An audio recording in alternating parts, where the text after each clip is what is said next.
Bonjour à tous mes frères et sœurs. Voilà encore un petit partage. Alors aujourd'hui le Seigneur, ces derniers temps, me donne beaucoup à dire. Il me sensibilise sur beaucoup de points. Aujourd'hui je lui ai demandé qu'est-ce que je vais partager. Et c'est tombé sur cette parole-là. Voilà, moi je sais pas. C'est tombé sur cette parole. Et je vais vous partager un peu cette parole aujourd'hui. Mes frères et sœurs, voilà, il faut qu'on s'aime. Il faut qu'on se partage la parole. Il faut qu'on essaye de comprendre la parole.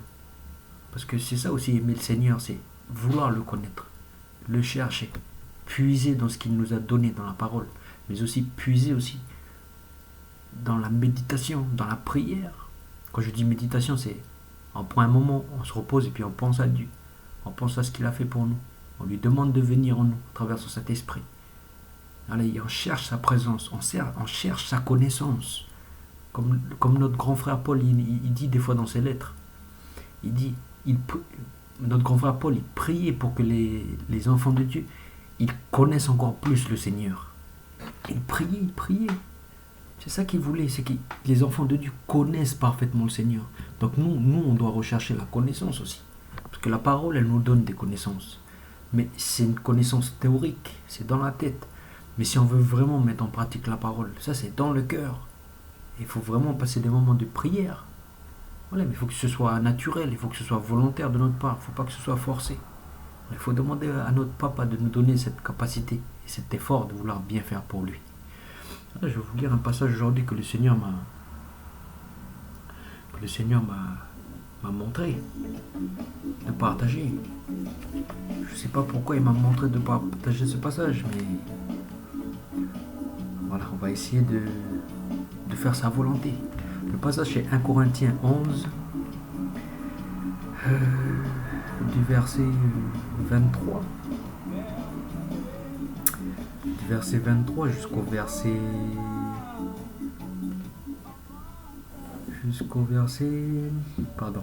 27.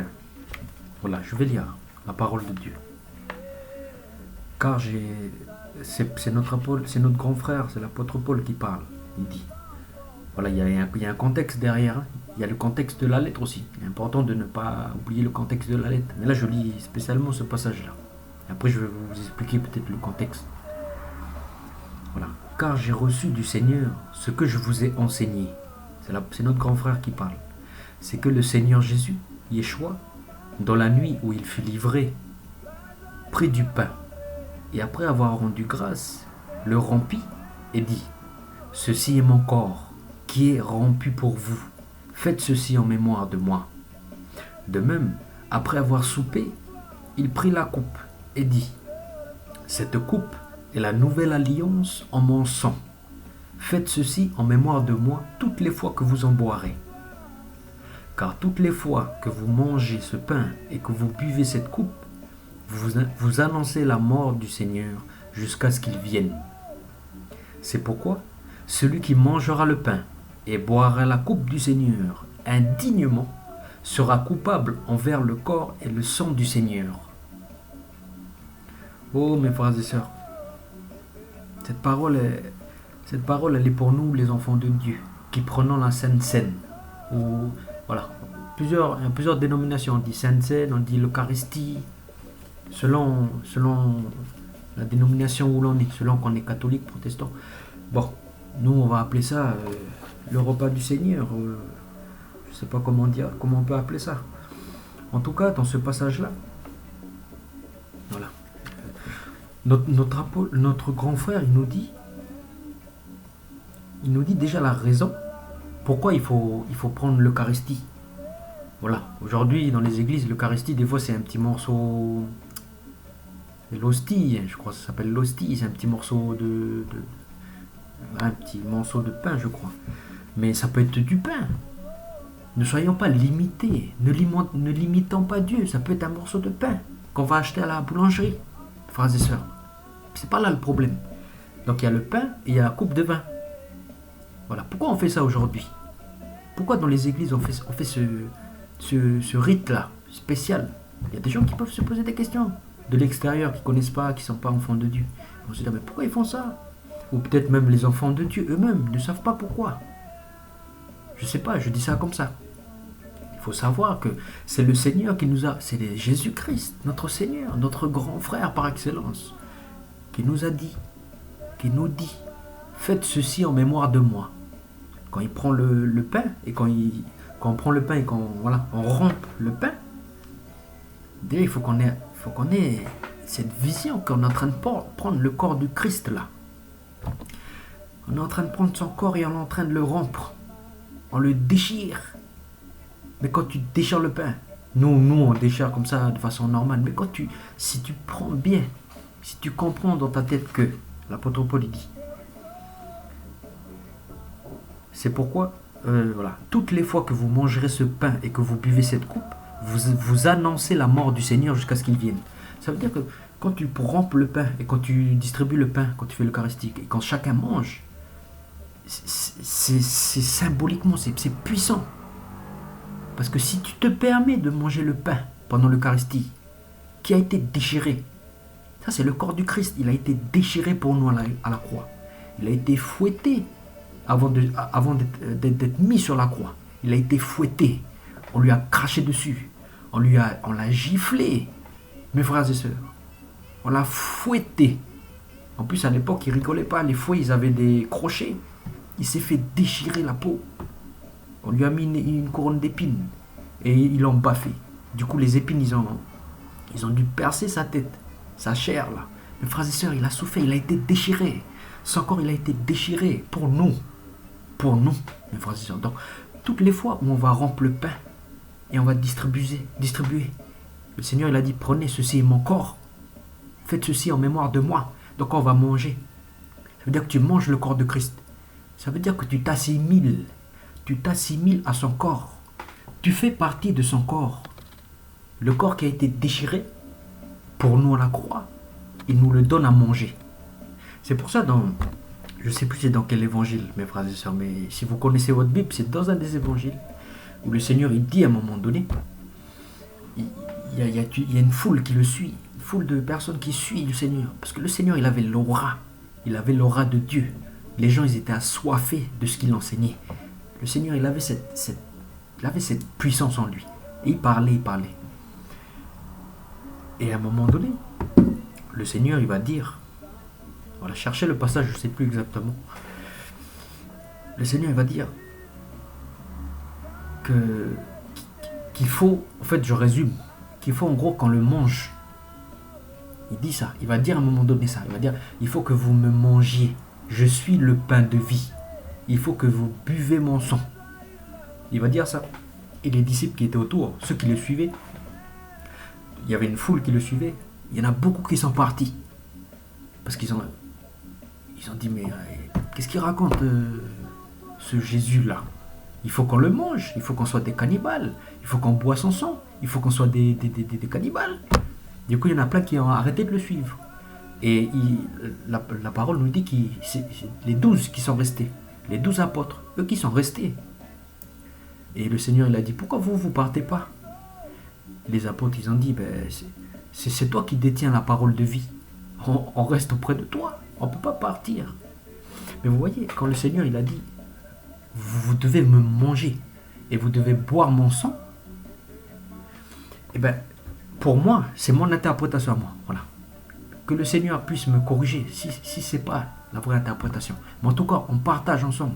Mais quand le Seigneur, il a dit, vous devez me manger, vous devez boire mon sang, tout l'accomplissement de cette parole, elle se fait maintenant dans la Sainte Seine.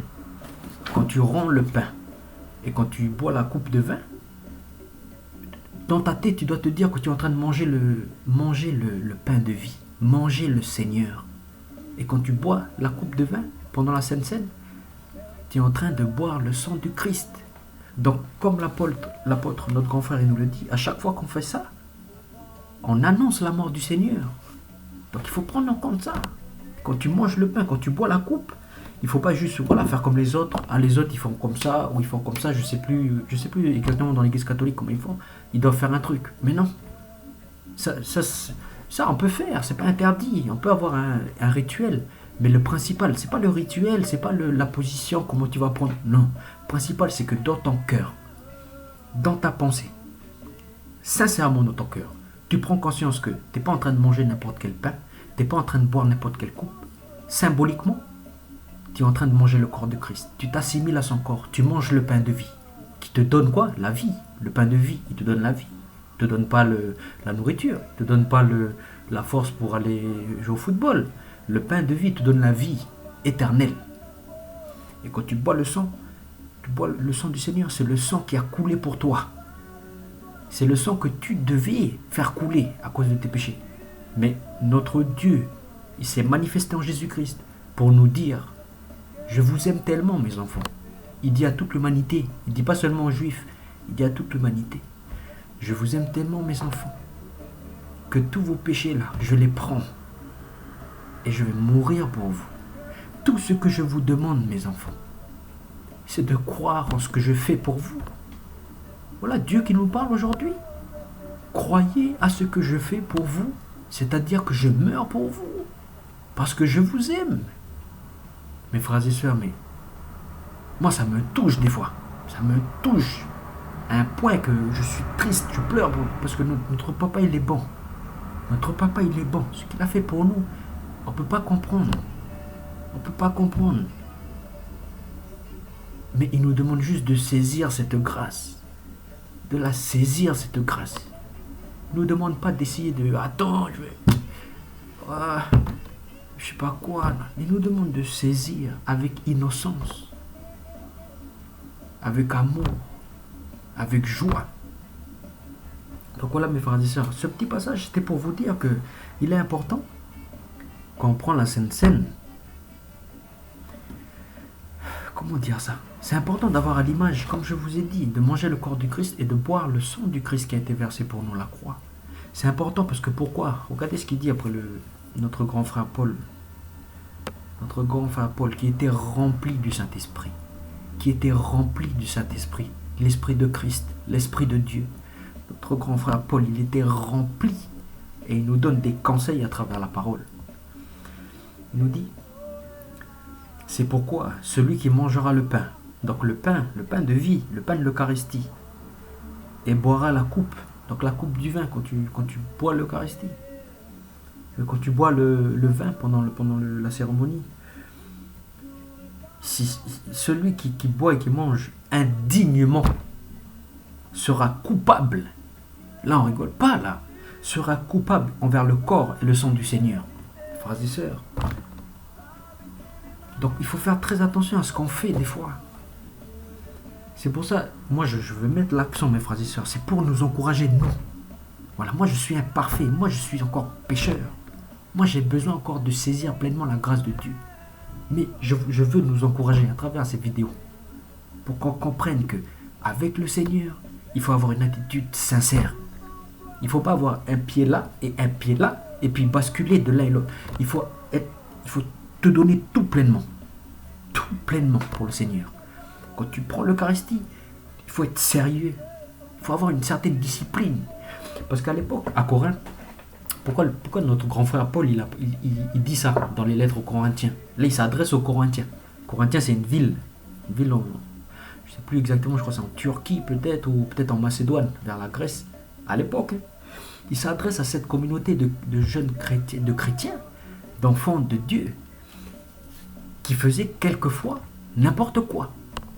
Donc, si on reprend le contexte, c'est qu'il y avait des personnes, lorsqu'ils prenaient l'Eucharistie, lorsqu'ils mangeaient le pain du Seigneur, je ne sais pas c'était quel jour, peut-être qu'ils devaient se réunir un certain jour pour prendre l'Eucharistie, boire la coupe et prendre le pain, en mémoire du Seigneur. Il y en avait qui le faisaient indignement. Donc ça veut dire qu'il y en avait qui arrivaient et ils allaient prendre l'Eucharistie et puis prendre le pain juste pour manger. Voilà, juste pour manger puis pour boire l'alcool. C'était leur objectif. Ils savaient que le jour où on va prendre l'Eucharistie là, je veux bien manger du pain, je veux boire l'alcool. Ils allaient pour ça. Ils avaient oublié derrière, le symbole qui représente derrière, c'est la mort du Seigneur. Donc il ne faut pas rigoler avec ça. Regardez. Regardez la suite. Verset 28. Que chacun donc s'éprouve lui soi-même, et qu'ainsi il mange du pain et boive de la coupe. Car celui qui mange et boit sans discerner le corps du Seigneur mange et boit un jugement contre lui-même. Donc des fois, on va s'étonner, mes frères et sœurs. Des fois, on va s'étonner que pourtant, tu as l'impression d'avoir tout bien fait avec le Seigneur. Tu te dis, ouais, mais voilà, mais... Et puis, tu vois qu'il y a des problèmes dans ta vie. Tu tombes malade. Tu as des problèmes graves dans ta vie autour de toi. Souvent, on aura tendance à accuser le Seigneur ou à se dire, bah voilà, bon, le Seigneur, il veut me faire comprendre, il veut me rabaisser pour me glorifier, voilà. Mais on va pas penser que pourquoi il te rabaisse. Pourquoi il te rabaisse, le Seigneur? Parce que tu as fait quelque chose qui n'est pas correct là. Donc il veut te rabaisser pour que tu réfléchis. À quoi? Donc généralement c'est nous qui causons nos propres malheurs, mes frères et sœurs. Donc voilà, le Seigneur me donne aujourd'hui de parler de ça, je ne sais pas pourquoi. Il m'a montré. Donc c'est pour dire que les enfants de Dieu, quand ils prennent l'Eucharistie, je ne sais pas quel jour spécial selon les assemblées, selon les églises, il faut bien comprendre que quand tu prends l'Eucharistie, quand tu prends le corps du Christ, quand tu bois le vin, symboliquement, ça représente la mort du Seigneur. Et quand tu prends le pain, tu coupes, tu déchires son corps, tu prends, tu t'assimiles à ce corps-là. Donc tu te dis, je fais partie, Seigneur, de ce corps-là. Quand tu bois le sang, tu dis, je bois ton sang, mon Seigneur, celui qui a versé, que tu as versé pour moi. Je comprends pleinement que maintenant je suis racheté par ce sang-là. Mais si tu n'es pas capable, si on n'est pas capable encore de faire cette distinction, alors ne prenons pas, je vous dis tout de suite, ne prenons pas l'Eucharistie. Si on n'est pas capable d'avoir cette symbolique derrière, ne prenons pas. Parce qu'on s'attire nous-mêmes un jugement sur nous-mêmes. Si on va juste pour faire comme les autres, juste pour rigoler, non, ne prenez pas. Ne prenez pas. Attendez d'être assez mûr dans la foi pour prendre le pain du Christ, pour boire son sang. Parce que sinon, vous allez vous attirer des malheurs tout seul. Voilà, tout seul, vous allez vous attirer des malheurs. C'était le petit message que le Seigneur a voulu me dire aujourd'hui. Voilà. Je ne sais pas si ça va parler à des gens. Mais en tout cas, je te prie, papa, afin que tu puisses toucher, comme tu le fais, des personnes à travers cet enseignement. Que tu puisses, mon Seigneur, nous révéler vraiment la conduite à avoir pour vous plaire, mon Seigneur, à travers toutes les actions de nos vies, mon Seigneur. Que ton esprit nous inonde et permet que nous puissions faire que ta volonté, papa. Non plus notre volonté, mais que ta volonté, papa. Permettez que nous ayons cette conviction et cette foi, mon Seigneur, de pouvoir marcher pleinement en conformité de vie avec vous, à travers la présence du Saint-Esprit dans notre corps, dans notre cœur, dans notre âme. Mon Seigneur, prenez soin de nous. Nous avons tant besoin de vous. Je remets cette prière dans le nom de Jésus-Christ, Yahushua HaMashiach, notre Seigneur et notre Sauveur. Amen, amen. Voilà mes frères et sœurs, mes frères et sœurs, ce petit message aujourd'hui pour nous encourager. Soyez bénis et ne lâchez pas. Ne lâchons pas, parce que la persévérance qu'on fait là dans les épreuves, ça va porter ses fruits. Peut-être pas maintenant, peut-être pas dans 2 semaines, mais un jour ou l'autre. Et surtout quand le Seigneur va revenir, on aura notre récompense. Donc tenez ferme mes frères et sœurs. Tenons ferme. Soyez bénis. Amen.